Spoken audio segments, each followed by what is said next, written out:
கர்த்தருடைய பரிசுத்த நாமத்திற்கு மகிமை உண்டாவதாக. நம்முடைய தியானத்திற்காக 2 கொரிந்தியர் புஸ்தகம் 12ஆம் அதிகாரம் 7, 8, 9 வசனங்களை வாசிக்க கேட்போம்.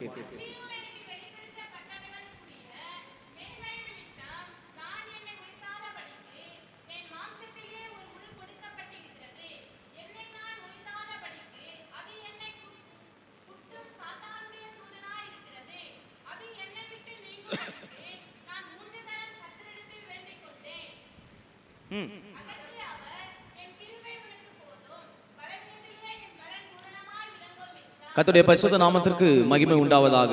இந்த மாதத்தினுடைய கடைசி நேரத்திலே வந்திருக்கிறதான நம்மோடு கூட இந்த வசனங்கள் பேசுகிறதா இருக்கிறது.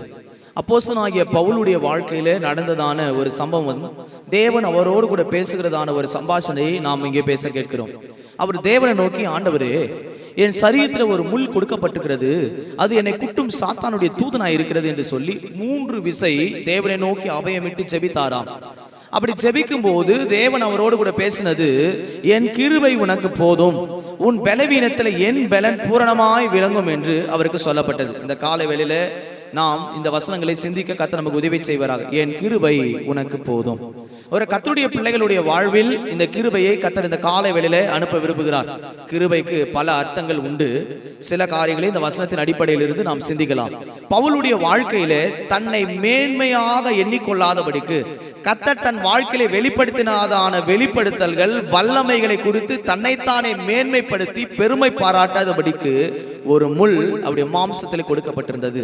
அது அவரை குட்டும் சாத்தானுடைய தூதனாய் இருந்தது என்று அங்கே படிக்கிறோம். இன்னைக்கு கர்த்தர் இந்த காலை வேளை நமக்கு சொல்றார், எத்தனையோ முள்ளுகள் நடுவில் நாம் வந்திருக்கிறோம். முள்ளுகள் நடுவில் லீலி புஷ்பம் எப்படி மலர்ந்திருக்கிறதோ, நாமும் இந்த 10 மாதங்கள் பல முட்களை கடந்து தான் இங்க வந்திருக்கிறோம். என்ன முள்ளு குத்தல அப்படின்னு சொன்னோம்னா நாம் யாரும் சரியா சத்தியத்துல நடக்கல அப்படின்னு தான் அர்த்தம். இன்னைக்கு எல்லாரும் முற்கள் உள்ள பாதையில் தான் வந்திருக்கிறோம். ரோஜா மெத்த உள்ள பாதையா இருந்தாலும் அதுல சில நேரங்கள் என்ன வருதுன்னா முற்களும் வருகிறது. பவுலை கர்த்தர் அழைத்திருந்தார், வெளிப்படுத்தலை கொடுத்திருந்தார், தேவ தரிசனத்தை பெற்றிருந்தார். முகமுகமாக கர்த்தரை பார்த்து ஊழியத்துக்கு அழைக்கப்பட்ட ஒரு மனிதன் தான் பவுல். அப்பேற்பட்ட சவுலை கர்த்தர் பவுலாய் மாற்றி இருந்தோம். அந்த மனிதனுடைய வாழ்க்கையில ஒரு முல்லை கர்த்தர் வைத்துக் கொண்டே இருந்தார். இன்னைக்கு நம்முடைய வாழ்க்கையில இந்த 10 மாதங்கள் கடந்து வந்த பிறகும் பல முற்களினாலே நம்ம குத்தி கொண்டே வருது. சில முள்ளுகள் நம்மளால எடுக்க முடியல, சில முற்கள் போராடிக்கிட்டே வருது, சிலது காயப்படுத்துகிறது, சிலது குத்தி கொண்டே இருக்கிறது, சிலது வேதனைப்படுத்தி கொண்டே இருக்கிறது. இப்படி நம்ம எத்தனையோ சொல்லிக்கிட்டே இருக்கலாம். அது போல பவுலுடைய வாழ்க்கையில தன்னை மேன்மைப்படுத்தாதபடிக்கு, தன்னை உயர்த்தாதபடிக்கு, தன்னை பெருமை பாராட்டாதபடிக்கு அவருடைய மாம்சத்தில் ஒரு முல்லை கர்த்தர் வைத்திருந்தார். பவுல் கேட்கிறார், ஆண்டவரே, இப்படி குத்திக்கிட்டே இருக்குது, நான் எப்படி ஊழியம் செய்யறது? இப்படி குத்திக்கிட்டே இருந்தா நான் எப்படி வாழ்றது? இப்படி வேதனைப்படுத்திட்டே இருந்தா நான் எப்படி ஜீவிக்கிறது? இப்படி வேதனைப்படுத்திட்டே இருந்தா எப்படி சபைக்கு வர்றது? இப்படி வேதனைப்படுத்திட்டே இருந்தா நான் எப்படி உமக்காக வாழ்றது? இப்படியெல்லாம் நாமும் கேட்டிருப்போம் இந்த 10 மாதங்கள்ல. அப்படிப்பட்டவங்களுக்கு தான் கர்த்தர் இந்த காலை வேளை சொல்றார், என் கிருபை உனக்கு போதும், உன் பலவீனத்துல என் பலன் பூரணமாய் விழும். கர்த்தர் அந்த வியாதி எடுக்கணும்னு சொல்றல, அந்த முள்ளை எடுக்கிறேன்னு சொல்லல, அதை மேற்கொள்ளவும், அதை தாங்கிக் கொள்ளவும், அதை சகிக்கவும், அதை எடுக்கிறதுக்கான ஒரு பலத்தை கிருபையினாலே தருகிறார். கிருபை என்பது தகுதி இல்லாதவனுக்கு கொடுக்கப்படுகிறது. கிருபை என்பது எதிர்பார்ப்பு இல்லாதவனுக்கு கொடுக்கப்படுகிறது. கிருபை என்பது கர்த்தருடைய தயவை காண்பிக்கிறது. கிருபைக்கு பல அர்த்தம் இருக்குது. ஒன்று, எதிர்பார்ப்பு இல்லாதவனுக்கு கொடுக்கப்படுகிறது. எந்த எதிர்பார்ப்பும் இல்லை. கர்த்தர் தருவாரான்னு தெரியல, ஆனா நான் கர்த்தரை நம்புறேன். செய்வாரான்னு தெரியல, ஆனா நான் கர்த்தரை விசுவாசிக்கிறேன். இப்படிப்பட்ட ஜனங்களுக்கு கொடுக்கப்படுகிறது தான் கிருபை, தயவு. நம்முடைய விசுவாசம் எப்படி இருக்குது? கண்டு விசுவாசிக்கிறவர்களை காட்டிலும் காணாமல் விசுவாசிக்கிறவர்களே பாக்கியவான்கள். நம்ம ஆண்டவர் இன்னும் நேர்முகமா பார்க்கல, ஆனா நம்ம விசுவாசிக்கிறோம். கர்த்தர் நம்மோடு கொடுக்கிறாரு, நம்முடைய வியாதிகளை குணமாக்குவாரு, நம்முடைய வேதனைகளை நீக்குவாரு. இந்த விசுவாசம் கிருபையை கொண்டு வருகிறது. அதனால ஆண்டவர் சொல்றார், என் கிருபை உனக்கு போதும், உன் பலவீனத்திலே என் பலன் பூரணமாய் விளங்கும். நான் இந்த வசனத்தை திரும்ப திரும்ப படிக்கும் போது இந்த வசனத்தை மட்டும்தான் நம்ம இன்னைக்கு சிந்திக்க போறோம். என் கிருபை உனக்கு போதும். நான் யோசிச்சேன், என் கிருபை ஏன் அவர் சொல்லணும்? கிருபை போதும்னு சொல்லியிருக்கலாம், இல்ல கிருபை தரன்னு சொல்லியிருக்கலாம். ஏன் கிருபை உனக்கு போதும்னா கிருபை எங்கிருந்து வருகிறது என்பதை நாம் சிந்திக்கணும். இந்த உலகத்துல நாம் தயவுக்காக, இரக்கத்துக்காக, கிருபைக்காக எத்தனையோ ஜனங்களை நம்புறோம். எதிர்பார்ப்புக்கு, நம்முடைய எதிர்பார்ப்புகள் அதிகமாகும் போது எங்கேயாவது ஒரு தயவு வந்துடும், யாராவது இறங்கிடுவாங்க, யாராவது உதவி செய்வாங்க, எந்த மனுஷனாவது நமக்கு ஹெல்ப் பண்ணுவாங்க. இப்படிதான் நம்முடைய கண்ணோட்டம் எல்லாம் மாறுது. ஆங்கிலத்தில் இன்னும் அழகமா சொல்லப்பட்டிருக்கிறது, my grace is sufficient for you போட்டிருக்குது. அது போதுமானது, மிதமிச்சினது, தேவைக்கு தகுந்ததாய் கொடுக்கப்பட்டதுதான் தேவ கிருபை. அப்ப இந்த உலகத்துல நாம் எதிர்பார்க்கிற தயவும் இரக்கமும் மனுஷனிடத்தில் எதிர்பார்க்கிற உதவிகளும் நம்மை பூர்ணமாய் திருப்திப்படுத்த முடியாது. ஆனால் தேவன் கொடுக்கிற கிருபையோ இரக்கமோ தயவோ ஒரு மனிதனை திருப்திப்படுத்துகிறது, அது பூரணப்படுத்துகிறது, அவர்களுக்கு போதுமானதா இருக்கிறது. அப்ப தகுதி இல்லாதவனுக்கு, தேடுகிறவனுக்கு, எந்த விதத்திலும் பாத்திரவான் இல்லாதவனுக்கு கர்த்தர் இறங்கி தயவு செய்கிறார். இப்ப நமக்கு எந்த விதத்திலும் தகுதி இல்லை கிருபை பெறறதுக்கு, எந்த விதத்திலும் கர்த்தருடைய சமூகத்தில் கிருபை பெறறதுக்கு எந்த வாய்ப்பும் இல்லை. கர்த்தர் உங்களுக்கு உதவி செய்யறதுக்கு என்ன நீங்க தகுதி பெற்றுக்கிறீங்க யோசிச்சு பாருங்க.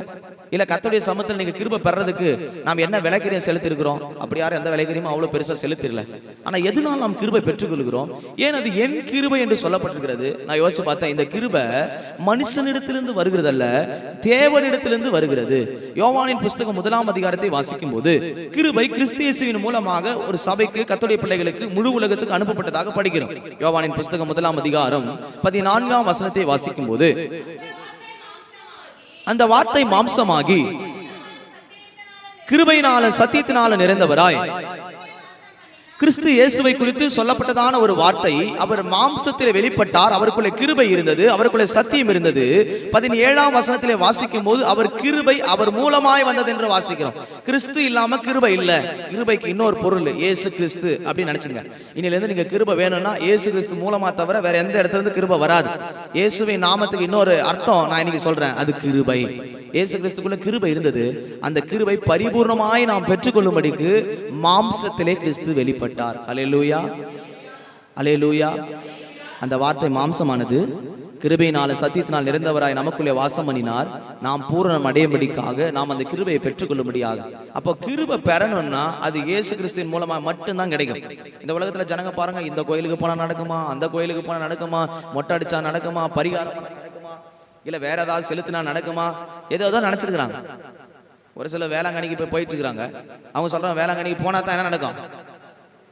கர்த்தர் நம்மை ஆசீர்வதிப்பாரு, கிருபை தருவாரு. ஒவ்வொருத்தரும் மனநிலைமையை பார்த்தீங்கன்னா, இங்க போனா நடக்கும், அங்க போனா நடக்கும், இது நடக்கும், இப்படி உலக பிரகாரமாக அவங்க சிந்தையில ஏதோ ஒரு அற்புதத்துக்காக, ஏதோ ஒரு ஏக்கத்துக்காக அவர் ஓடுகிறதை பார்க்கிறோம். ஆனால் வேத வசனம் சொல்லப்படுகிறது, ஒரு கர்த்தருடைய பிள்ளைகளுக்கு கிருபை கிறிஸ்துவின் மூலமாக, கிறிஸ்துவின் இடத்திலிருந்து அனுப்பப்படுகிறது. அவர் மூலமாய் கிருபை அனுப்பப்படுகிறது. அப்ப இயேசு கிறிஸ்து இல்லாம ஒரு மனுஷனுக்கு கிருபை இல்ல. அதெல்லாம் பவுல் சொல்றாரு, பவுலுக்கு ஆண்டவர் சொல்ற, ஏன் கிருபை? கிருபைக்கு சொந்தக்காரர் யாருன்னா ஆண்டவராக இயேசு கிறிஸ்து. கிருபைக்கு சொந்தக்காரர் எந்த மனுஷனும் இல்ல. எந்த மனுஷனும் கிருபையை தர முடியாது. எந்த மனுஷன் நம்ம தயவு பாராட்ட முடியாது. எந்த மனுஷன் இரக்கம் பாராட்ட முடியாது. நமக்கு தயவு வர வேண்டுமானாலும், இரக்கம் வர வேண்டுமானாலும், நமக்கு கிருபை வர வேண்டுமானாலும் அது கிறிஸ்து இயேசுவின் மூலமாக, ஒரு மனிதன் மூலமாக வரும். நாம் டைரக்டா எங்க வந்துடுறோம்? மனுஷன்கிட்டே வந்துடும். மனுஷன் ஏதாவது உதவி செய்வாங்க. ஒரு மனுஷனு மூலமாய் கர்த்தர் கிருபை தராருன்னா கர்த்தரிடத்திலிருந்து மனுஷன் மூலமாக வெளிப்படுது. மனுஷன் மூலமாகவே அது வெளிப்படுகிறது இல்ல. அதெல்லாம் சொல்லப்பட்டிருக்குது, இயேசு கிறிஸ்து மூலமாய் கிருபை என்று சொல்லப்பட்டிருக்கு. 17ஆம் வசனம் வாசிச்சு பாருங்க. நியாயப்பிரமாணம் மோசேயின் மூலமாய் கொடுக்கப்பட்டது. யாரு மூலமா கிருபை வந்துச்சு? அப்ப உங்களுக்கு இந்த காலை வேளை ஏன் கிருபைன்னு சொன்னாரு, அந்த கிருபை உங்களுக்கு வேணும்னா போதுமான கிருபையை இந்த 11ஆம் மாசத்துக்கு தேவையானதை கர்த்தரிடத்துல கேட்டு வாங்குங்க. ஆண்டவர் என் கிருபை போதுன்னு சொன்னீங்களே, எங்களுக்கு போதுமான கிருபை அந்த 11ஆம் மாசத்துக்கு தேவையானதை தாங்க, இந்த புது வருஷத்துக்கு தேவையான போதுமான கிருபையை தாங்க, அது உம்மூலமா எனக்கு கிடைக்கிறது. இயேசுவின் நாமத்திலே அது கிடைக்கிறது. ரோமர் 5ஆம் அதிகாரத்தை பார்க்கும்போது 20, 21ஆம் வசனங்கள் என்ன சொல்லப்பட்டிருக்கிறது? ரோமர் 5, 20, 21.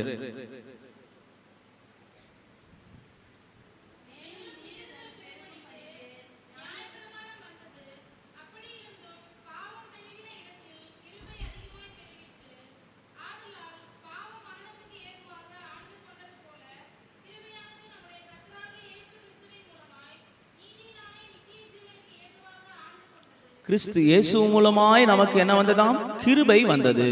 அப்ப கிருபை எங்க இருந்து வருதுன்னு உங்கள்கிட்ட இதே மேல கேட்டா நீங்க சொல்லணும், மனுஷன் இடத்துல இருந்து இல்ல, கர்த்தராகிய இயேசு கிறிஸ்துவின் மூலமாக எனக்கு கிருபை அனுப்பப்படுகிறது. இந்த கிருபை வரும்போது இந்த முள்ள நீங்க ஜெயிக்கலாம். நான் உங்களுக்கு இப்ப கிருபை எங்க இருந்து வர்றது என்பதை சொல்லிட்டு காண்பித்தேன். இப்ப இந்த கிருபையினாலே நாம எப்படி ஜெயிக்கலாம், இந்த கிருபை யாருக்கு தரப்படுகிறது என்பதை சிந்திக்கலாம். எல்லாருக்கும் இந்த கிருபை கிடைக்கிறதா, இல்ல எல்லாருக்கும் இந்த கிருபை அனுப்பப்படுமா, எந்த சூழ்நிலையில இந்த கிருபை அனுப்பப்படுகிறது? யோசிச்சு பாருங்க. இன்னைக்கு நம்ம எல்லாரும் உட்காந்து தேவசமத்துல நேற்றுக்கு 2 நாட்கள் சுத்திகரிப்பு கூட்டத்துல உட்காந்து கேட்ட, ஆண்டவரே உங்க கிருபை தாங்க, உங்க கிருபை தாங்க, எப்படியாவது நான் ஜெயிச்சிடணும். இப்படி எல்லாம் நம்ம கிருபையை கேட்டு பெற்றுக்கொள்றோம். இந்த கிருபைக்கு விசேஷமான ஒரு வல்லம் இருக்குது. தகுதி இல்லாதவனை தகுதிப்படுத்தும். எந்த விதமான எதிர்பார்ப்பு இல்லாதவனுடைய வாழ்க்கையில அப்படியே வந்து அவனுடைய வாழ்க்கையின் தேவையை பூர்த்தி செய்யும். அதுதான் கிருபை. அவனுக்கு எந்த எதிர்பார்ப்பும் இல்ல, வாழ்க்கையில எப்படியாவது வழி திறக்கமான்னு தெரியல, ஆனா கர்த்தரையே சார்ந்து நம்பி இருக்கும் போது கர்த்தர் எதிர்பாராத நேரத்தில் அனுப்புற ஆசீர்வாதத்துக்கு பேர் தான் கிருபை. எல்லாருக்கும் நீங்க எதிர்பார்த்திருப்பீங்களோ எதிர்பார்க்கலையோ, ஆனா இன்னைக்கு கர்த்தர் சொல்ற, என் கிருபை உனக்கு போதும், உன் பலவீனத்திலே என் பலன் பூரணமாய் விளங்கும். இந்த வசனத்துக்கு நம்முடைய கவனத்தை திருப்போம். 2 கொரிந்தியர் புத்தகம் 12ஆம் அதிகாரத்துல முதலாவது முட்கள் உள்ள வாழ்க்கைக்கு கர்த்தர் கிருபையை அனுப்புகிறார். இங்க பவுலுடைய வாழ்க்கையில சொல்லப்பட்டது, என் மாம்சத்திலே ஒரு முள் வைக்கப்பட்டிருக்கிறது. முள்ளுள்ள வாழ்க்கை வரும்போதெல்லாம் ஒன்று சிந்தித்துக் கொள்ளுங்க. கர்த்தர் ரட்சிக்கப்பட்ட ஜனத்தை முள்ளுள்ள பாதையில் அனுப்பும் போது அவர்களை முள்ளிலே சாகும்படிக்கு கர்த்தர் அவங்களை கொண்டு போகல. இன்னைக்கு நாம நினைச்சிருக்கிறோம், இந்த முற்கள் என்னை குத்திக்கிட்டே இருக்குது, என்னை வேதனைப்படுத்திக்கிட்டே இருக்குது, என்னை குட்டு சாத்தானுடைய தூதனா இருக்கிறது, கர்த்தர் ஏன் என் வாழ்க்கையில அனுமதிச்சிருக்கிறாரு? சவுல பவுலா மாத்தினது யாரு? இயேசு கிறிஸ்து நான் முகமுகமாய் கண்டேன், அவருடைய மரணத்தை நான் வந்து விளங்கி கொண்டேன், அவர் தான் ஜீவன் உள்ள தேவன் சொல்றதுக்கு பவுல் எழுந்து நின்ன பவுலுக்கு குட்டு சாத்தானுடைய தூதன் ஏன் உள்ள வந்தான்? ஏன் முள் வந்தது? ஒரு கர்த்தருடைய பிள்ளைகளுடைய வாழ்க்கையில தேவ கிருபை விளங்க வேண்டுமானால் சில முற்கள் உள்ள பாதைகள் கர்த்தரை அனுமதிக்கிறார். எப்படி யோபுக்கு பிசாசுடைய கருத்துல சாத்தானுடைய கருத்துல கர்த்தர் கொடுத்தது போல சில சந்தர்ப்பங்களை கர்த்தர் நம்ம கொடுத்து முள்ளுள்ள பாதையில் கொண்டு போகிறார். எதுக்குன்னா நம்மை நாமே மேன்மை பாராட்டாதபடிக்கு, நம்மை நாமே பெருமை பாராட்டாதபடிக்கு, நாம் யாருன்னு வெளியே ஜனங்களுக்கு காட்டாதபடிக்கு. கர்த்தரை காட்ட வேண்டியவங்க நம்மளை காட்டும் போது என்ன வேலை செய்யுது? முள்ளு குத்திக்கிட்டே இருக்கும். நான் உங்களுக்கு ஒரு 5 விதமான முள்ளை நான் இப்ப சொல்றேன். இந்த முள்ளுல நீங்க எந்த முள்ளில் இருந்தாலும் சரி, இன்னைக்கு இந்த கிருபை உங்க பலவீனத்திலிருந்து உங்களை வெளியே கொண்டு வரும். வேத வசனத்துக்கு நம்முடைய கவனத்தை திருப்போம். கர்த்தருடைய பரிசுத்த நாமத்திற்கு மகிமை உண்டாவதாக. ரோமரின் புத்தகம் 7ஆம் அதிகாரம் 14ஆம் வசனத்திலிருந்து 24ஆம் வசனம் வரை வாசிக்கும் போது பவுலுக்கு கொடுக்கப்பட்டதான மாம்சத்தின் முள் அங்கே சொல்லப்பட்டிருக்கிறது. படிங்க.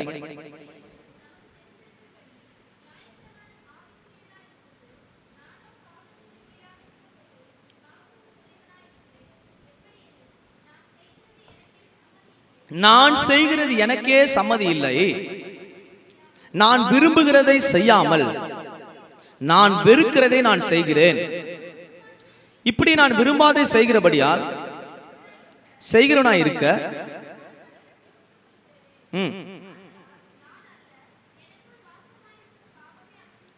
24 படிங்க.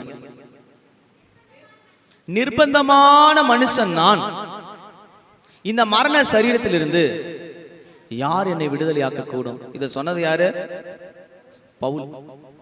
பெரிய அப்போஸ்தலன், நிறைய கடிதங்களை எழுதினவர், முகமுகமாய் தமஸ்குல தேவனை பார்த்தவர், அப்படியே பிரத்யட்சமாய் தேவனை முகமாய் தரிசனம் சொல்றாரு. என் மாம்சத்திலே ஒரு முள் கொடுக்கப்பட்டுகிறது, அது பாவம் என்றதான மாம்சீகமான முள்ளு. இன்னைக்கு இருக்கிற வாலிபர்கள் யோசிச்சு பாருங்க, எத்தனை நேரத்துல பாவம் உங்களை குத்திக்கிட்டே இருக்குது. நீங்க விடணும்னு நினைச்சாலும் அந்த முள்ளு விரும்பாதது உங்களை செய்ய வைக்குது. நீங்க விடணும்னு நினைச்சாலும் அந்த பாவங்களை துரத்திக்கிட்டே வருது. அதுதான் முள்ளு. நீங்க தேவ சமூகத்துல அந்த கிருபை வாங்கினா அந்த பாவத்தை நீங்க ஜெயிக்கலாம். சிகரெட் அடிக்க கூடாதுன்னு நினைக்கிறாங்க, தண்ணி அடிக்கூடாதுன்னு நினைக்கிறாங்க, விபசாரம் பண்ணக்கூடாதுன்னு நினைக்கிறாங்க, வேசித்தனம் பண்ணக்கூடாதுன்னு நினைக்கிறாங்க. வசனம் சொல், நான் விரும்பாததை செய்கிறதற்கு எனக்குள்ள இருக்கிற பாவமே அதை செய்யும்படியாக என்னை தூண்டுகிறது. ரட்சிக்கப்பட்ட தேவ ஜனங்களுடைய வாழ்க்கையில ஒரு முள் இருக்கிறது, அது பாவம் என்கிறதான முள்ளு. நீங்க அபிஷேகம் பெற்றிருக்கலாம், தேவனை முகமுகமாய் தரிசித்திருக்கலாம், தேவனுடைய வெளிப்படுத்தல்களை பெற்றிருக்கலாம், சொப்பனத்தின் மூலமாக தரிசனத்தின் மூலமாக கர்த்தர் உங்களோடு கூட இடைப்பட்டு பேசியிருக்கலாம். ஆனா ரட்சிக்கப்பட்ட கர்த்தருடைய பிள்ளைகள் இந்த பாவத்தின் முள்ள நாம ஜெயிக்கணும். மாம்சத்தில் எனக்கு ஒரு முள் கொடுக்கப்பட்டிருக்கிறது, அது பாவம் என்கிறதான முள்ளு குத்திக்கிட்டே இருக்கும். பரிசுத்தமா வாழாத, கர்த்தருக்கு பிரியமானபடி வாழாத, இதை செய்யு அதை செய்யு, அசுத்தமானதை பாரு, அருவருப்பானதை செய்யு, குத்திக்கிட்டே இருக்கும். குட்டும் சாத்தானுடைய தூதன் அப்படியே டச் பண்ணிட்டே வருவான். எதெல்லாம் நீங்க வீக் ஆகுறீங்களோ அதை உங்களை குத்தலான்னு பார்ப்பான். நம்ம எதில் பலவீனமா இருக்கிறோம் அவன் பிசாசுக்கு நல்லா தெரியும். ஒன்று தெரிஞ்சுங்க, உங்க பலவீனம் உங்களுக்கு தெரியுமோ இல்லையோ, உங்க வீக்னஸ் உங்களை விட பிசாசுக்கு நல்லா தெரியும். யாருக்கு தெரியும்? எதை தொட்டா இவன் ஜெபிக்க மாட்டான், எதை தொட்டா இவன் சபைக்கு போக மாட்டான், எதை தொட்டா இவன் பரிசுத்தம் போகும், எந்த இடத்துல கையை வச்சா தேவனை விட்டு பிரிந்து ஓடுவாங்க யாருக்கு தெரியும்? நல்லா தெரியும். அதனால தான் யோபின் மேல கவனம் வச்சுக்கிட்டே வந்தான். கேட்டான், யோபு என் கரத்துல மட்டும் கொடுங்க. அவன் சும்மாவா அவன் விசுவாசத்தை நம்பிக்கிட்டு இருக்கிறான், கொஞ்சம் என் கையில கொடுங்க, அவனை என்ன செய்யறான் பாருங்க, அவன் உத்தமத்தில் நிற்கிறானா இல்லையான்னு இப்ப பார்ப்போம். நாம எந்த இடத்துல பலகீனமா இருக்கிறோமோ அந்த இடத்துல முள் வைக்கப்படுகிறது. நாம் மாம்சத்திலே பாவம் செய்யும் போது அங்கே முள் குத்திக்கிட்டே வரும். ஒரு கர்த்தருடைய பிள்ளைகள் பாவத்தை ஜெயிக்கணும், அது கிருபையினாலே கிடைக்கிறது. நீங்க பாருங்க, நிறைய பேர் சொல்றோம், நான் குடிக்க கூடாது நிறுத்திட்டேன், நான் சிகரெட் பிடிக்க முடியாது நிறுத்திட்டேன், நான் பாவம் செய்ய முடியாது நிறுத்திட்டேன், இந்த அசுத்தத்தை செய்ய முடியாது நிறுத்திட்டேன், இதை நான் ஜெயிச்சிட்டேன், நான் இதுக்கப்புறம் இதை செய்ய போறதில்லை சொல்லுவான். ஒரு 3 மாசம் போட்டோம் உண்மை ரூபாய் வெளியே வரும், ஒரு 6 மாசம் போட்டோம் உண்மை ரூபாய் வெளியே வரும். கேட்டு பாரு, இல்ல இல்ல நான் சும்மா அவங்க கூப்பிட்டாங்க அதுக்கு தான் போனேன், அப்பதான் தெரியும் உன்னுடைய உண்மை சாயல் என்னன்னு. நீ பல பேர் அப்படித்தான் பாவத்தை எங்கேயும் அறிக்கையிடுறது, திரும்ப அங்க போன திறக்கிறது, இந்த மூடி போட்டு திறக்கிற வேலையெல்லாம் வேஷம் போடக்கூடாது. வசனம் சொல்லப்பட்டிருக்கிறது, பலவீனமாகி இந்த முள்ள நாம ஜெயிக்கிறதுக்கு ஒரு கிருபை இருக்குது. செல்ஃப் கண்ட்ரோல் எந்த ஆட்களும் இல்ல. இது மிஷினரி உடம்பு இல்ல, மிஷினா இந்த உடம்பு. நம்ம சொன்னா நிறுத்துறதுக்கும் சொன்னா ஓடுறதுக்கும் முடியாது. பாவத்தை ஜெயிக்கிறதுக்கு ஒரு கிருபை இருக்கிறது. பவுல் சொல்ற, நிர்பந்தமான மனிதன் நான், இந்த பாவ மரண சட்டம் யார் என்னை விடுதலையாக்க கூடும், நான் என்னால ஜெயிக்க முடியல ஆண்டவரே, இது எனக்குள்ள குட்டும் சாத்தானுடைய தூதனாய் போராடிக்கிட்டே இருக்குது. என்ன தாட்ஸ்ல போராட்டம் வருது, என் செயல்ல போராட்டம் வருது, நான் விரும்பாததை செய்ய எனக்குள்ள இருக்கிற பாவமே அப்படி செய்கிறது என்று சொல்கிறார். இதை சொன்னவர் ரட்சிக்கப்படாத, அபிஷேகம் படாத, தேவனை பார்க்காத மனுஷன் அல்ல, கர்த்தரை முகமுகமாய் தரிசி அபிஷேகம் பண்ணப்பட்ட ஒரு தேவனுடைய மனுஷன் சொல்றார், எனக்குள்ள என்ன போராடுதுன்னா மாம்சம் பாவம் போராடுகிறது. இங்க இருக்கிற எத்தனை பேர் மாம்சம் முள்ளு குத்திக்கிட்டே இருக்குன்னு தெரியல. ஆனா தேவனுடைய கிருபை இன்னைக்கு வாங்கிடுங்க. ஆண்டவரே உங்களுடைய கிருபை எனக்கு போதுமான இருந்தா இந்த பாவத்தின் பலவீனத்தை ஜெயிக்க எனக்கு பலன் எடுக்க எனக்கு கிருபை தாங்க. நீதிமொழிகளை வாசிக்கும் போது 16ஆம் அதிகாரம் 6ஆம் வசனத்திலே சொல்லப்பட்டிருக்கிறது, கிருபையினாலே பாவம் நிவர்த்தியாக்கப்படும் என்று அங்கே சொல்லப்பட்டிருக்கிறது. நீதிமொழிகள் 16:6. வேகமா படிக்கணும். கிருபையினாலும் சத்தியத்தினாலும் பாவம் நிவர்த்தியாக்கப்படும். ஒரு கர்த்தருடைய பிள்ளைகளுடைய பாவம் நிவர்த்தியாக்கப்படுகிற இடம் கிருபை. கிறிஸ்து இயேசுவின் மூலமாக, அவருடைய ரத்தத்தின் மூலமாக கிருபையினாலே நாம் நீதிமான்களாக்கப்படுகிறோம் என்று ரோமர் 5 படிக்கிறோம். ஒரு கர்த்தருடைய பிள்ளைகள் வாழ்க்கையில் இருக்கிறதான பாவங்கள், அந்த முக்களை ஜெயிப்பதற்கு, மாம்சத்தை ஜெயிப்பதற்கு கர்த்தருடைய கிருபை அவசியமா இருக்கிறது. நீதிமொழிகள் 16:6 சொல்லப்பட்டிருக்கிறது, கிருபையினாலும் சத்தியத்தினாலும் ஒரு மனிதனுடைய பாவம் நிவர்த்தியாக்கப்படும். உங்களுக்கு கொடுக்கப்பட்டிருக்கிற வசனமும் தேவனுடைய ரத்தமாகி அவருடைய கிருபையும் உங்களை பாவத்திலிருந்து விடுதலையாக்கும். எத்தனையோ பேர் சொல்றாங்க, இயேசு கிறிஸ்து நான் முகமுகமா கண்டேன், அன்னிலிருந்து என் பாவத்தை விட்டுட்டேன், இந்த வசனம் என் கூட பேசிச்சு, அன்னிலிருந்து இந்த பாவத்தை நான் விட்டுட்டேன். எத்தனையோ பேர் சொல்லவே முடியும், இத்தனை வருஷமா நான் இதில் அடிமைப்பட்டு கிடந்தேன், இத்தனை வருஷமா அருவறுப்புல கிடந்தேன், இத்தனை வருஷமா ஆபாச படங்களுக்கு அடிமைப்பட்டு கிடந்தேன், இத்தனை வருஷமா அருவறுப்புகளை செஞ்சுக்கிட்டு இருந்தேன், மனைவிக்கு தெரியாம, கணவனுக்கு தெரியாம, வீடுக்கு தெரியாம, பிள்ளைகளுக்கு தெரியாம, எத்தனையோ பாவத்தின் முள்ளுகளுக்குள்ள நான் இருந்தேன். ஆனா சத்தியமோ அவருடைய கிருபையோ என்னிடத்தில் வெளிப்பட்ட போது நான் அந்த முள்ளில் இருந்து பூர்ணமாய் வெளியெடுக்கப்பட்டிருக்கிறேன். காரணம் அவருடைய கிருபை என் பாவத்தை நிவர்த்தி ஆயிருக்கிறது என்று சொல்றாங்க. இன்னைக்கு நீங்க எத்தனையோ பாவத்தை அப்படி உழண்டிருக்கலாம். இந்த கம்யூனிட்டி சர்வீஸ்ல ஆண்டவரே இது என்ன குத்திக்கிட்டே இருக்குது, என்னால வெளியே வர முடியல, இது என்ன வேதம் பத்திட்டே இருக்குது, உம்மோடு நெருங்க முடியல, எனக்கு ஒரு வாய்ப்பு சந்தர்ப்பத்தை உங்களுடைய கிருபை தாங்க, நான் அதுல இருந்து வெளியே வரதுக்கு ஒரு சந்தர்ப்பத்தை தாங்கன்னு கேளுங்க. கிருபையினாலும் சத்தியத்தினாலும் ஒரு மனிதனுடைய பாவம் நிவர்த்தி ஆக்கப்படும். ரோமரின் புஸ்தகம் 5ஆம் அதிகாரத்தை பார்க்கும்போது 6:14, ரோமர் 6:14 வசனம், நீங்கள் நியாய பிரமாணத்துக்கு கீழ்ப்பட்டிராமல் கிருபைக்கு கீழ்ப்பட்டிருக்கிறபடியால் பாவம் உங்களை மேற்கொள்ள மாட்டாது. உங்களை நல்லா தெரிஞ்சுக்க, நீங்க கிருபையினாலே சத்தியத்துக்குள்ள தேவனுக்குள்ள வளர்ந்து ஓங்கும் போது இந்த கிருபையினாலே பாவம் உங்களை மேற்கொள்ளாதபடியான ஒரு வாழ்க்கையை கத்த தருகிறார். முள்ளு குத்திக்கிட்டே இருக்கும், ஆனா உங்களை மேற்கொள்ளாது. வசனம் அப்படிதான் சொல்லியிருக்குது. ரோமர்ல படிக்கிற 6:14 சொல்லப்பட்ட, நீங்கள் நியாய பிரமாணத்துக்கு கீழ்ப்பட்டிராமல் கிருபைக்கு கீழ்ப்பட்டு இருக்கிறபடியால் பாவம் உங்களை மேற்கொள்ளாது. அப்ப என்ன அர்த்தம்? பாவம் போராட்டே வரும், ஆனா என்ன செய்ய முடியாது, உங்களை ஜெயிக்க முடியாது. இன்னைக்கு நாம என்ன சொல்றோம், பாவம் தான் என்ன ஜெயிக்குது ஐயா, நான் எவ்வளோ நினைக்கிறேன் முடியல. ஒன்னு நினைச்சுங்க, கிருபை வந்துட்டா நீங்க எதை ஜெயிக்கலாம்னா பாவத்தை ஜெயிக்கலாம். அந்த முள்ள ஜெயிக்கிற அபிஷேகத்தை கிருபையில கத்த தருகிறார். இது கிறிஸ்து இயேசுவின் மூலமாக உங்களுக்கு அனுப்பப்படுகிறது. நேரம் இல்லை எல்லாத்தையும் விளக்க, நான் இந்த காரியத்தை சொல்லி முடிக்கிறதுக்கு நேரம் இருக்குமான்னு தெரியல. கர்த்தர் நமக்கு கிருபை தருவாராக. கர்த்தருடைய பரிசுத்த நாமத்துக்கு மகிமை உண்டாவதாக. முதலாவது, பாவம் மாம்சமாகிய முள் ஜெயிப்பதற்கு கர்த்தர் நமக்கு கிருபையை தருகிறார். இரண்டாவது வாசிக்கும் போது நீங்கள் நீங்க வசனத்தை வாசித்தால், யோபின் புஸ்தகம் 2ஆம் அதிகாரம் 6ஆம் வசனத்திலிருந்து 9ஆம் வசனத்தை வரை வாசிக்கும் போது,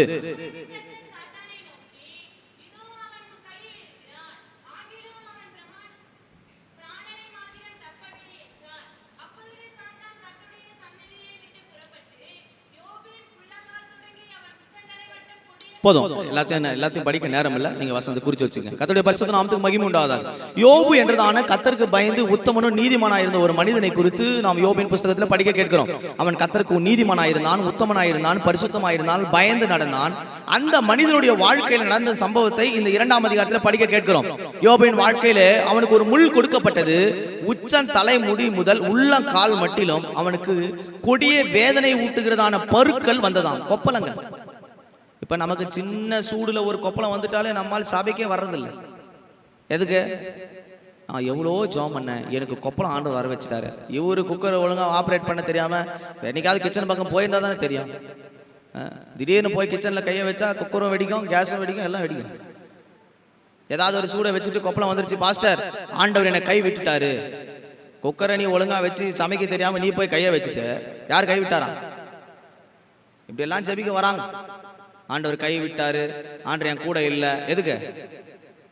குக்கர் இவங்க கையில வச்சுக்கிட்டதுக்கு யாரு கூட இல்லையா? இப்படித்தான் பாதி பேர் ஜபத்துக்கு வந்துட்டு இருக்கோம், ஒரு சின்ன கொப்பளத்துக்கு. ஆனா வசனத்துல சொல்லப்பட்டிருக்கிறது, உச்சம் தலைமுடி முதல் உள்ளங்கால் மட்டில் அவனுக்கு என்ன இருந்ததா?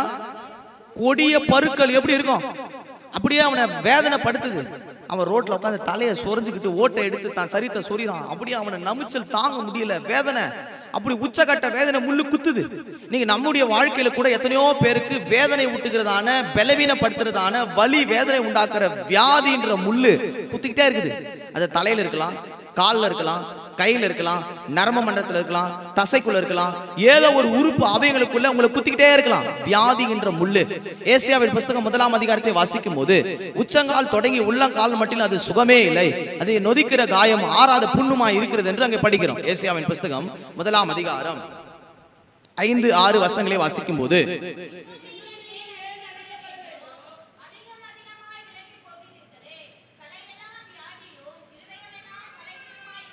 தலையெல்லாம் வியாதியும் இருதயம் எல்லாம் பலட்சியமா இருக்கிறது. உள்ளங்கால் தொடங்கி உச்சம் தலை மட்டும் சுகமே இல்லை, அது காயமும் வீக்கமும். இதை யாருக்கு தெரியுமா சொல்றாரு? இஸ்ரவேல் ஜனத்தை குறித்து சொல்றாரு. அதுல சுகமே இல்லை. ரட்சிக்கப்பட்ட ஜனங்களுக்கு கர்த்தர் சுகமா இருக்க தங்க பண்ணியிருக்கிறார். நமக்கு சுகம் இருக்கணும். சங்கீதக்காரன் சொல்றான், வாதை உன் கூடாரத்தை அணுகாது. நம்ம வீட்டுல வியாதி வந்துடக்கூடாதுங்க, நம்ம வீட்டுல பலகீனம் வந்துடக்கூடாதுங்க. மீறி உள்ள யார் வரா? வியாதி வருது. சங்காரத்தோதன் உள்ள வரா, கொடிய பற்கள்ன்ற முள்ளு வியாதி வந்து குத்திக்கிட்டே இருக்குது. ஹார்ட் ப்ராப்ளம் இருக்குது, சுகர் இருக்குது, பிபி இருக்குது, இது இருக்குது, அது இருக்குது. ஏதோ ஒரு வியாதி என்ற முள்ளு நமக்குள்ள என்ன பண்ணுது? வருது. இங்க யாருக்கு எந்த வியாதி இல்லைன்னு அப்படின்னு சொன்னீங்கன்னா, எந்த குடும்பத்துல, எல்லா குடும்பத்துல என்ன இருக்குது? தலைவலி, வயிற்று வலி, வாந்தி, ஏதோ ஒரு வியாதி பிசாசு வச்சுக்கிட்டே இருக்கிறான் முள்ளு. இதை ஜெயிக்கத்தான் எது வேணும்னா கிருபை வேணும். உன் பலவீனத்துல என் பலன். அப்போ வியாதி வரும்போதெல்லாம் நீங்க சொல்லணும், ஆண்டவரே உங்க கிருபை தாங்க ஆண்டவரே, இந்த பலவீனத்தை நான் பலன் எடுக்க எனக்கு கிருபை தாங்க ஆண்டவரே அப்படி சொல்லணும். 103ஆம் சங்கீதத்தினுடைய 4-5 வசனங்களை வாசிக்கும் போது 3-4-5 வசனங்கள்ல என்ன சொல்லப்பட்டிருக்கிறது? அவர் நம்முடைய அக்கிரமங்கள் எல்லாம் மன்னித்து உன் நோய்கள் எல்லாம் குணமிக்கி உன்னை கிருபையினாலும். கர்த்தருடைய கிருபை வரும்போது அக்கிரமங்கள் எல்லாம் மன்னித்து நோய்கள் எல்லாம் குணமாக்கி உன் பிராணனை அழிவுக்கு விலக்கி மீட்கிறார். அப்ப நம்முடைய அக்கிரமத்தின் நிமித்தம், நம்முடைய பாவத்தின் நிமித்தம் வியாதி, பலகீனம், முள்ளு வந்துகிட்டே இருக்கும். ஆனா தேவனுடைய கிருபை வரும்போது அந்த வியாதி, அந்த பலகீனம், அந்த வலி, அந்த போராட்டம் அப்படியே நீக்கப்படும். அல்லேலூயா. இப்ப அந்த அம்மா சொன்னாங்க, எனக்கு ஹார்ட்ல அப்படி வலிச்சுக்கிட்டே இருந்துச்சு, எனக்கு நெஞ்சு வலி தாங்க முடியல. இப்ப பாஸ்டர் கிட்ட சொல்லி ஜெபம் பண்ண சொன்னேன். இப்ப நெஞ்சு வலி வந்து அடுத்து எங்க போனோம்? அவன் என்ன சொல்லுவான்? ஃபர்ஸ்ட் இசிஜி எடு, அடுத்து என்ன பண்ணு? எக்கோ போ, அதுக்கு அடுத்து பிளட் டெஸ்ட், அதுக்கு அடுத்து ஸ்கேன், இருக்கிற ஆஸ்தி எல்லாம் அவங்ககிட்ட எழுதி கொடுத்துட்டு கடைசியில் வரும்போது இருக்கிற ஹார்ட் கொஞ்சம் நெஞ்சு வேலை செஞ்சுட்டு நின்றோம். எதனால? நான் சொல்றது ஆஸ்பத்திரிக்கு போகாதீங்கன்னு நான் சொல்லலை, இப்படி பாதி ஏமாத்திர ஆஸ்பத்திரி இருக்குதுன்னு சொல்ல. எந்த மருத்துவரோ ஒரு மனிதனை குணமாக்கோ, ஜீவனை கையில பிடிச்சு வைக்கோ எந்த ஜீவனுக்கும் அதிகாரம் இல்ல. நம்முடைய ஜீவன் கிறிஸ்து இயேசுவுக்குள் மறைந்திருக்கிறது. அதனால நீங்க மருத்துவமனைக்கு போங்க, நீங்க பாருங்க, செய்யுங்க, வேணான்னு சொல்ல. ஆனா முதல் இடம் யாருக்குன்னா கர்த்தருக்கு கொடுங்க. நம்முடைய அக்கிரமம் எல்லாம் மன்னித்து, நம்முடைய நோய்கள் எல்லாம் குணமாக்கி, நம்முடைய பிராணனை அழிவுக்கு விலக்கி மீட்டு, நம்மை கிருபையினாலும் இரக்கத்தினாலும் முடிசூட்டுகிறார். கழுகுக்கு சமானமாய் நம்முடைய வயது வாழ வயதை போல். அது எப்படி எந்த டாக்டரை திருப்ப முடியுமா? நீங்க நேரா போய் சிஎம்சி சர்ச்சு முடிச்சு நேரா போங்க. என் வயசு எப்படி திருப்புங்க? 60 வயசு அம்மாலாம் இப்ப கிளம்பணும், நேரா கிளம்புங்க டிக்கெட் எடுத்துட்டு. எனக்கு 60 வயசு திரும்பி என்ன வயசு வேணும்? 20 வயசா மாத்திட்டாங்க. முடியுமா? முடியுமா? கோடி ரூபாய் கொடுத்த முடியுமா? முடியுமா? முடியாது. ஆனா ஆண்டவர் சொல்ற எப்படி மாறுமா? ஒரு பாஸ்டர் சொன்னார், எனக்கு கிட்னி ஃபெயிலியரு, நான் ஜாம் பண்ணிட்டே இருந்தேன், அவன் கிட்னி எடுக்கணும்னு சொல்லிட்டான். கிட்னி என்ன வந்துச்சான்? கிட்னி முளைச்சு வந்துச்சாங்க. விதை போட்டா விதை எப்படி முளைக்குதோ கிட்னி என்ன செஞ்சான்? இன்னைக்கு உயிரோடு சாட்சியா நிக்கிறாங்க. அதனால நம்முடைய தேவன் வந்து எந்த முள்ளையும் எடுக்க முடியும். நீங்க நினைக்கிற மாதிரி ஏதோ சின்ன தலைவலி வாந்திக்கு தான் ஆண்டு தேவன் இல்ல, எதையும் அவரால் செய்ய முடியும். அப்படி கிருபையினுடைய அளவு வந்து நமக்கு சரியா புரிந்து கொள்ள முடியல, அதை ஏற்றுக்கொள்ள முடியல. அவர் சொல்றாரு, இந்த வியாதியின் முள்ள கர்த்தர் எடுக்கிறார். இந்த காலை வேளையில் நாம் எத்தனையோ வியாதிப்பட்டிருக்கிறோம். உங்களுக்கும் வியாதி இருக்குது, எங்களுக்கும் வியாதி இருக்குது. ஏதோ ஒரு பலவீனம் முள்ளு குத்திக்கிட்டே இருக்கும். அதை எப்படி ஜெயிக்கணும்னா கிருபையினாலே ஜெயிக்கணும். அதனால புலம்பல் 3:22 சொன்ன, நாம் நிர்மூலமாகாமல் இருப்பது அப்படியே கிருபையே. நம்முடைய ஜீவன் உயிரோடு கூட இருப்பதுக்கு காரணம், இந்த வியாதி பலவீனத்தில் நாம் மரித்து போகாமல் இருப்பதுக்கு காரணம் தேவனுடைய கிருபையே. அப்படி கிருபை நமக்கு போதுமானதா இருக்கிறது. பிரியமானவர்கள், உங்களுக்கு பலவீனம் வரும்போது, வியாதி வரும்போது, போராட்டம் வரும்போது ஒன்று தெரிஞ்சுங்க, ஆண்டவரே உம்முடைய கிருபை எனக்கு தாங்க. அப்போ மூன்றாவது காரியத்தை வாசிக்கும் போது மத்தேயின் புஸ்தகம் 7ஆம் அதிகாரம் 29-30 வசனங்களை வாசிக்கும் போது, மத்தேயு 27, 29, 30 வசனங்கள்.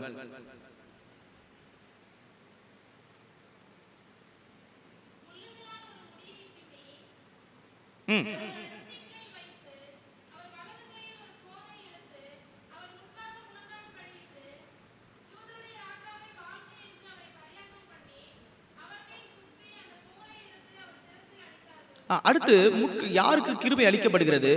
பரியாசம், உலகத்தால் பரியாசம் பண்ணப்படுகிற, உலகத்தால் அவமானப்படுத்தப்படுகிறவர்களுக்கு கிருபை கொடுக்கப்படுகிறது. இன்னைக்கு எத்தனையோ ஜனங்கள் நம்ம பரியாசம் பண்றாங்க. இது என்ன சர்ச்சுக்கு போகுது, என்ன ஆசீர்வாதம் பெற்றிருக்குது, என்ன ஜாம் பண்ணிட்டே இருக்குது, என்ன நன்மை பெற்றுச்சு, இப்படி ஒரு பரியாச ஆவி.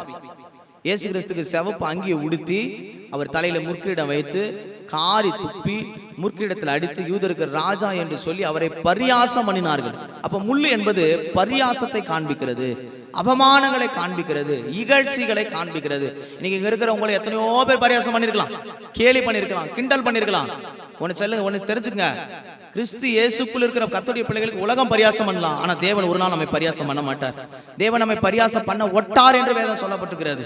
அப்போ இந்த உலகத்துல ஒரு முள் இருக்குது, நம்ம அவமானப்படுத்திட்டே இருப்பாங்க. கிறிஸ்துவை நிமித்தம் பரியாசம் பண்ணப்பட்டால், சத்தியத்தின் நிமித்தம் நீங்க பரியாசம் பண்ணப்பட்டால் சந்தோஷமா ஏற்றுக்கொள்ளுங்க. அந்த முள்ளு கிருபைக்காக கர்த்தர் நமக்கு கொடுத்திருக்கிறாரு. அந்த தேவ கிருபை விளங்குவதற்காக நமக்கு சில பரியாசங்களும் அவமானங்களும் வருகிறது. எசேக்கியேலின் புஸ்தகத்தை வாசிக்கும் போது 28ஆம் அதிகாரம் 24ஆம் வசனத்தில் என்ன சொல்லப்பட்டிருக்கிறது? தைக்கிற முள் எனக்கு கொடுக்கப்பட்டு இராது என்று அங்கே சொல்லப்பட்டிருக்கு. 28, 24.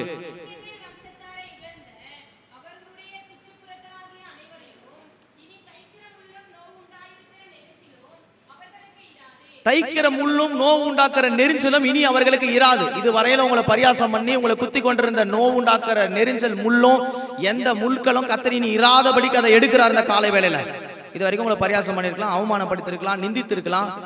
எந்த ஜன நிந்தித்தானோ, எந்த ஜன முற்களில் அடித்தாங்களோ, குத்தினவர்களே அவரை வணங்கினதான ஒரு நேரம் வந்தது. இந்த போர் சபையில எவன் அடிச்சானோ இவனே அவரை வணங்குற ஒரு நேரத்தை கர்த்தர் வைத்திருந்தார். யோவானின் புஸ்தகம் 19ஆம் அதிகாரத்தை பார்க்கும்போது 37ஆம் வசனத்தில் என்ன சொல்லப்பட்டிருக்கிறது? 19, 37. நேரம் இல்லை, சீக்கிரம் வாசிங்க. 19, 37. கவனிங்க, குத்தினவர்கள் கர்த்தரை நோக்கி பார்ப்பார்கள் என்று சொல்லப்பட்டிருக்கு. எவன் அடிச்சானோ, எவன் முற்கிரீடம் வச்சானோ, எவன் சிவப்பு அங்கி அடிச்சு போட்டு அவரை அவமானப்படுத்தி பரியாசம் பண்ணானோ அவரே அவனை நோக்கி பார்த்தான். அப்படி நம்முடைய வாழ்க்கையில் நம்ம பரியாசம் பண்ணுகிறவர்கள், அவமானப்படுத்துகிறவர்கள் யாராயிருந்தாலும் நம்மிடத்துல கொண்டு வருகிற ஒரு காலத்தை, நேரத்தை கர்த்தர் வச்சிருக்கிறாரு. உங்க பட்சத்துல வருவான். வசனம் சொல்லப்படுற நியாயாதிபதிகளை பட்சிக்கிறவன் இடத்திலிருந்து பட்சணை வரும். விரோதிகளுக்கு, நமக்கு விரோதிகள் எப்படி அவன சிநேகிதனா வந்து மாறுற ஒரு நேரத்தை கர்த்தர் வச்சிருக்கிறாரு. உங்க வேலையில, உங்க தனிப்பட்ட வாழ்க்கையில உங்களை அவமானப்படுத்துறதுக்கு, உங்களை பரியாசம் பண்ணுகிறதுக்கு, உங்களை கேலி பண்றதுக்கு ஒரு கூட்டம் இருக்கலாம். அதே குத்தின ஜனங்க உங்களை வந்து நோக்கி பார்க்கிறதுக்கு, உங்களை பணிந்து கொள்கிறதுக்கு ஒரு நேரம் இருக்கும். யோசேப்பின் வாழ்க்கையில் அதுதான் நடந்தது. சொந்த சகோதரன், சொந்த குடும்பம் எல்லாம் சேர்ந்து அவனை குத்தி அடிச்சு கொண்டு போய் குழியில போட்ட ஒரு நேரம் இருந்துச்சு. அதே ஜனங்கள் யாரு குத்தினார்களோ, யார் அவமானப்படுத்தினார்களோ, யார் இகழ்ந்தார்களோ, இருந்து அவனை கேலி பண்ணினார்களோ, இவன் சொப்பனை எப்படி நிறைவேறும் என்று அவமானப்படுத்தினார்களோ, அதே ஜனம் அதே கூட்டம் அவனுடைய பாதத்தில் விழுந்து சாப்பாட்டுக்காக அவனிடத்துல பாதத்தில் விழுந்து கெஞ்சி கொண்டிருந்தாங்க. நம்முடைய பாதங்கள்ல சத்துருக்களை கொண்டு வருகிற நேரம் காலத்துக்கு ஒரு கிருபையை கர்த்தர் வச்சிருக்கிறாரு. அது தொலை தூரத்துல இல்ல. எசேக்கியேல் 28 படிச்சது போல நம்முடைய முள்ளுகளை, நெரிஞ்சல் முள்ளுகளை இனி இராதபடிக்கு கர்த்தர் எடுக்கிற அந்த காலை வேளையில. ஹல்லேலூயா. அப்ப உங்களை அவமானப்படுத்தும் போது பரியாசம் பண்ணும்போது சந்தோஷமா ஏற்றுக்கொள்ளுங்க. ரைட்டு, இவன் ஒரு நாள் எங்க தான் வரப்போறான். ஒண்ணு என்கிட்ட வருவான், இன்னொன்னு வருவான். ஏன்னா கர்த்தருடைய கிருபை வந்து சொல்லப்பட்டிருக்கிறது. இனி அந்த அவமான பரியாசம் குத்தினவர்கள் மறுபடி அவரை நோக்கி பார்த்தார்கள். எவன் குத்தி அவமானப்படுத்தினானோ அவன் யாரை வந்து நோக்கி பார்த்தானா? என்ன ஆண்டவர் இவர் தான் ஜீவன் உள்ள தேவனா? அப்ப நமக்கு ஒரு டைம் வச்சிருக்கிறாரு, காலங்களை வச்சிருக்கிறாரு. காலம் மாறும், சூழ்நிலை மாறும், காரியங்களை கர்த்தர் மாறுதலாய் முடிய பண்ணுவார். அவர் காலங்களையும் சமயங்களையும் மாற்றுகிறவர் என்று தானியேல் சொல்லப்பட்டிருக்கிறது. எந்த சூழ்நிலையும் கர்த்தரால மாற்ற முடியும். எப்பேற்பட்ட சந்தர்ப்பத்தை தேவனால மாற்ற முடியும். இந்த டைம் கிளாக்கை நாம மாத்தினா எல்லா டைம் கிளாக்கும் மாறாது. ஆனா தேவன் ஒரு மனுஷனுடைய லைஃபை மாத்தணும், டியூன் பண்ணணும்னு நினைச்சிட்டாருன்னா எந்த மனுஷனால அதுல கை வைக்க முடியாது. நான் அடிக்கடிக்கு சொல்றது, கர்த்தர் ஒரு ஆசீர்வாதத்தை நமக்கு தர நினைச்சிட்டாருன்னா இந்த உலகத்துல எந்த மனுஷன் தடை செய்யவே முடியாது. கர்த்தர் நமக்கு ஒரு ஆசீர்வாதத்தை தடை செய்வாரானா இந்த உலகத்துல எந்த மனுஷனால அது கொடுக்க முடியாது. நல்லா புரிஞ்சுங்க. தேவன் நம் பட்சத்தில் இருக்கும் போது நமக்கு விரோதமாய் நிற்பவன் யார்? எவனோ எவளோ எந்த மனுஷனோ நமக்கு விரோதமா நிற்க முடியாது. இதுவரையும் உங்களை அவமானப்படுத்தினவங்க, இதுவரையும் உங்களை துக்கப்படுத்தினவங்க, இதுவரையும் உங்களை இழந்தவங்க, இதுவரையும் உங்களை பரியாசம் பண்ணவங்க, அவங்களை கண்டுக்காதீங்க. வசனம் சொல்லப்பட்டிருக்கு, இனி குத்துகிற முள்ளோ நெரிஞ்சலோ உங்களுக்கு இராது. குத்தினவர்கள் உங்களை நோக்கி பார்க்கிற ஒரு நேரத்தை வச்சிருக்கிறார். நான்காவது பார்க்கும்போது மத்தேயு புஸ்தகம் 13ஆம் அதிகாரம் 7:22 வசனங்களை வாசிக்கும் போது முள்ளுள்ள இடங்களில் விதைக்கப்பட்டதான விதையை குறித்து நாம் அங்கே படிக்க கேட்கிறோம். முள்ளுகள் 22 படி, 22 மட்டும் படி.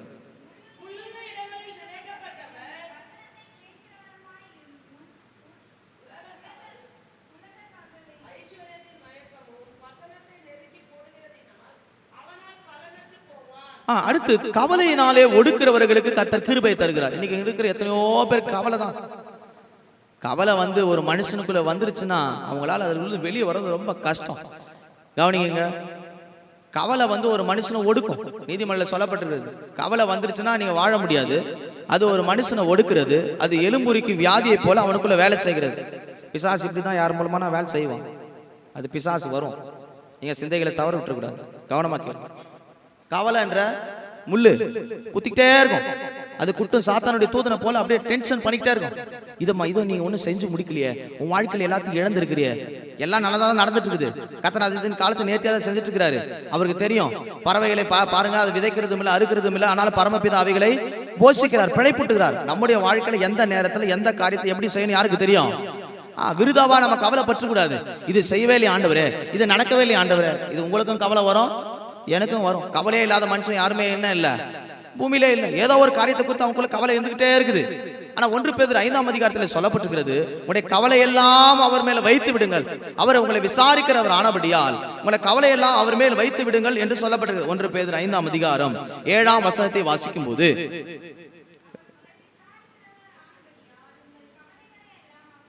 அவர் உங்களை விசாரிக்கிறவர் ஆனபடியால் உங்களை கவலைகள் எல்லாம் அவர் மேல வைத்து விடுங்கள். நம்முடைய கவலை பாரன்றது ஒரு முள்ளு, அது குத்திக்கிட்டே வரும்.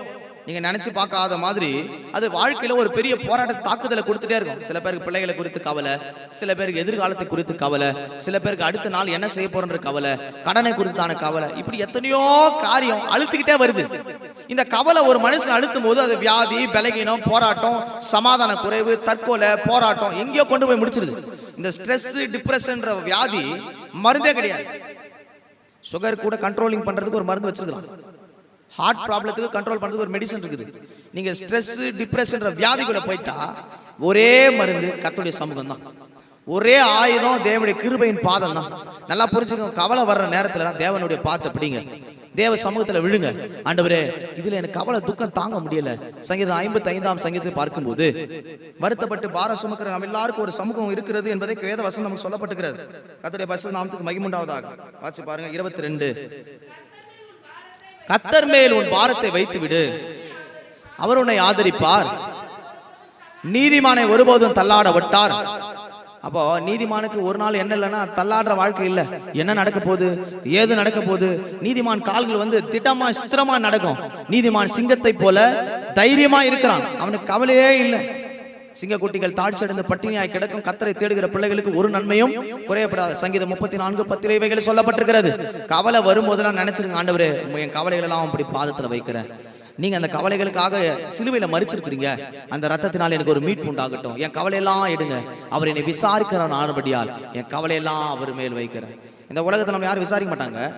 நீங்க நல்லா பாருங்க, பணம் வச்சிருந்தா உங்ககிட்ட 4 பேர் உட்காந்துருப்பான், நீ பொருள் வச்சுட்டு தான் 4 பேர் உட்காந்துருப்பான், உன்னை ஏமாத்துறதுக்கு 4 பேர் உன்னை சுத்தி சுத்தி வருவான். ஆனா நம்ம எந்த காரியத்தையும் எதிர்பார்ப்பு இல்லாமல் நம்மை சந்திக்கிற ஒரே ஒரு நபர் நம்முடைய ஆண்டவராக இயேசு கிறிஸ்து மட்டும்தான். ஒரு கணவன் மனைவி கூட ஏதோ ஒரு சின்ன எதிர்பார்ப்பு இருக்கலாம், நண்பர்களுக்கு கூட நம்ம மேல ஏதோ ஒரு எதிர்பார்ப்புல தான் நம்ம கிட்ட சுத்துறாங்க. ஆனா எந்த எதிர்பார்ப்பு இல்லாமல் ஒரு மனிதனிடத்திலே வந்து அவனை ஆசீர்வதிக்கிற, அவனை விசாரிக்கிற, அவனை தேற்றுகிற ஒரு தேவன் இருப்பாரானால், ஒரு நபர் இருப்பாரானால் அது நம்முடைய கர்த்தராகிய இயேசு கிறிஸ்து மாத்திரமே. அல்லேலூயா. எல்லாவற்றையும் சொல்ல சமயம் இல்லை, கர்த்தருக்கு சித்தமானால் தொடர்ந்து இந்த சத்தியங்களை அடுத்த வாரங்களில் நாம் சிந்திக்கலாம். நாம் காலையில சிந்திப்பது, என் கிருபை உனக்கு போதும், உன் பலவீனத்தில் என் பலன் பூரணமாய் விளங்கும். பவுலுக்கு 3 விசை ஜெபம் பண்ணினார். ஆண்டவரே, இந்த முள் எனக்கு குத்தி கொண்டே இருக்கிறது, இது என்னை குட்டும் சாத்தானுடைய தூதனாய் இருக்கிறது. நான் உங்களுக்கு ஒரு 5 விதமான முற்களை சொல்லியிருக்கிறேன். கடைசியா சொல்றேன் ஒரு வார்த்தையை. எசேக்கியேல் 2ஆம் அதிகாரம் 6ஆம் வசனத்தில் சொல்லப்பட்டிருக்கிறது, கலகம் உண்டாக்குறதான முள். எசேக்கியேல் 2:6 வேகமா படிங்க.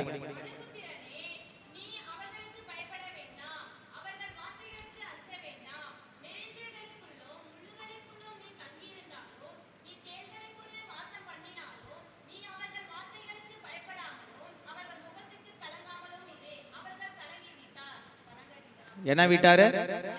கலகம் ஒரு முள்ளு. என்னை பத்தி பேசிட்டாங்க பாஸ்டர், என் பின்னாடி பேசுறாங்க பாஸ்டர், சைடுல பேசுறாங்க ஐயா, பின்னாடி விட்டு முன்னாடி பேசுறாங்க, முன்னாடி விட்டு பின்னாடி பேசுறாங்க. கலகம், என் வேலையில கலகம், குடும்பத்துல கலகம். கலகம்ன்றது ஒரு ஆவி. இது எங்க இருந்து வருது? பிசாசின் இடத்துல இருந்து வருது. நல்லா ஒரு குடும்பத்தை பிரிச்சிடுவான் தனித்தனியா. நீ நிறைய சபையில இருக்கிற குடும்பத்தை பிரிக்கிறது கலகம். மாமியார் மூலமா வரும், நண்பர் மூலமா வரும், பக்கத்து வீட்டுக்காரர் மூலமா வரும், அவங்களுக்குள்ளேயே வரும். ஒருவனுக்கு அவன் வீட்டாரே சத்குரு இல்ல, சத்துரு. நீங்க நிறைய வீட்டுல சத்துருங்க அப்படித்தான் வருது, உள்ளவே பூந்து. பாம்பு எங்க படுத்திருக்குன்னு தெரியாது, யார் மூலமாவது என்ன செய்யும், தப்புன்னு தலையை தூக்கி பார்க்க திரும்ப உள்ள உட்காந்துக்கும். கலகம் வருதா? இன்னைக்கு அநேகர் வீடுகள்ல முள்ளுகளை போல, நெரிஞ்சலை போல குத்திக்கிட்டே இருக்குது கலகம். நாம என்ன பண்றோம்? உட்காந்துக்கிட்டு அழுதுகிட்டு இருக்கிற, ஆண்டவரே இப்படி கலகம் பண்றாங்களே, நான் எந்த தப்புமே செய்யலையே, எனக்கு ஏன் இந்த கலகத்தை பண்ணிக்கிட்டே இருக்கிறாங்க? இது ஒரு முள்ளு. அதான் நாங்க சொல்லப்பட்டிருக்கிறது, கலக வீட்டாரின் முள்ளு உன்னை ஒன்று சேதப்படுத்தாது. இந்த காலை வேளை 5 விதமான முட்களை குறித்து நான் உங்களுக்கு சொல்லியிருக்கிறேன்.